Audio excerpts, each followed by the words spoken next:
Well, there is much to say. These workshops are primarily about Shakespeare, the speaking of Shakespeare now. The bottom line question must surely be, how does the modern actor connect with that often extravagant language, yet feel truthful in today's world? As soon as we look at a Shakespeare play, we know it is different in some way. We can see it is mainly written in blank verse. We know the verse line is an iambic pentameter. Now, don't be put off by the term iambic pentameter. All it means is that there are 5 stressed beats in each line, and in each line, each beat is made up of 1 weak and 1 strong syllable. Ti-tum, ti-tum, ti-tum, ti-tum, ti-tum. And when the iambic pentameter pattern is broken, it is telling us something, i.e. there is a clue to the character and the situation because the rhythm is broken somewhere. Within that strict iambic beat, there is an infinite variation of rhythm and word texture. We know that the writing moves often into prose, and when it does, there is a reason for it.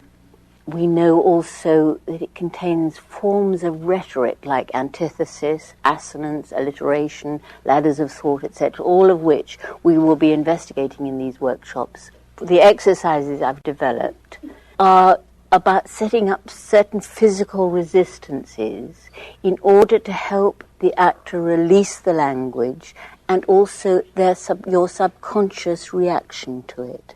Because often one is so caught up in making sense of it that you lose that need or lose the possibility of the language. And it is not until we release it that we find the possibility of the meaning. I hope we'll see that accent in itself is not a stumbling block. By that I mean actors often feel that the most important thing in Shakespeare is to speak it right, either in received pronunciation in the UK or standard American. I believe this emasculates the language, makes it feel at a distance. After all, Shakespeare did not write in received pronunciation or standard American. What we in this group have to find is the muscularity of this language, the sense that words, thoughts are movement within ourselves. We want it to sound as though it is being spoken for now, yet we also want to honor the rhythm and the image, because the image tells us about that interior world.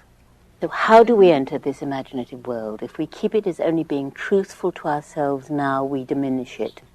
And as actors we have to ask, is there something here which takes us further than the psychological dilemma of the character?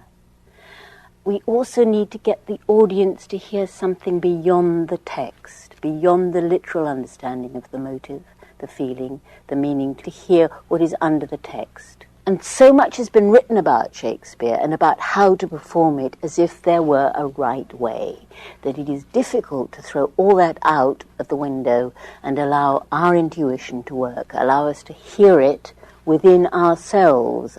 We want to make it seem ordinary but not be ordinary. Words should disturb, delight and provoke the hearer and not merely make sense. Our job is to make people think as well as feel, otherwise we patronize.